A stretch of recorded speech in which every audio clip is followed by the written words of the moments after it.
বাংলাদেশ পরিবর্তিত রাজনৈতিক পরিস্থিতিতে আপৎকালীন ও চিকিৎসার প্রয়োজন ছাড়া আপাতত দেশটির নাগরিকদের অন্য কোনো ভিসা না দেওয়ার সিদ্ধান্ত নিয়েছে ভারত। পরিস্থিতি স্বাভাবিক হলে বিষয়টি পুনর্বিবেচনা করবে দেশটি। রোববার 29 সেপ্টেম্বর ভারতের পররাষ্ট্র মন্ত্রণালয় এ সিদ্ধান্তের বিষয়টি জানিয়েছে। ভারতীয় সংবাদ মাধ্যম আনন্দবাজারের প্রতিবেদনে এ তথ্য জানানো হয়।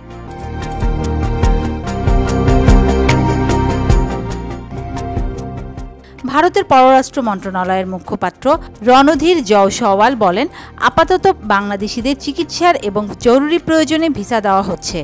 যখন বাংলাদেশের পরিস্থিতি স্বাভাবিক হবে তখন পূর্ণমাত্রায় কাজ শুরু হবে এবং ভিসা প্রদানও স্বাভাবিক হবে। শেখ হাসিনা সরকারের পতনের পর বাংলাদেশ নাগরিকদের ভিসা পরিষেবা বন্ধ করে দেয় ভারত।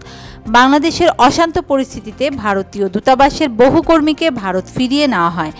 পরে পরিস্থিতি কিছুটা স্বাভাবিক হলে ভারতীয় ভিসা কেন্দ্রগুলো পুনরায় কাজ শুরু করে। তবে দিনের পর দিন অপেক্ষা করে ভিসা না পেয়ে ঢাকার ভারতীয় ভিসা প্রদান কেন্দ্রে বিক্ষোভও দেখান অনেকে।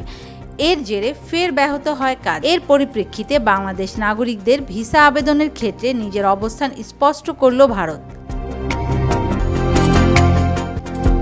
এদিকে ভারতীয় দূতাবাস এবং ভিসা কেন্দ্রগুলোতে বাড়তি নিরাপত্তা দেওয়ার পর সেপ্টেম্বর থেকে আবার জরুরি ভিত্তিতে পরিষেবা দেওয়া শুরু হয়।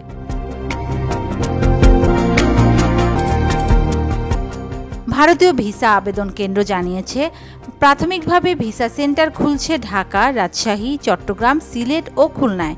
তবে এখনই সকলে ভিসা পাবেন না। কেবলমাত্র যারা চিকিৎসার জন্য আসবেন তাদেরই জরুরি ভিত্তিতে দেওয়া হবে অগ্রাধিকার।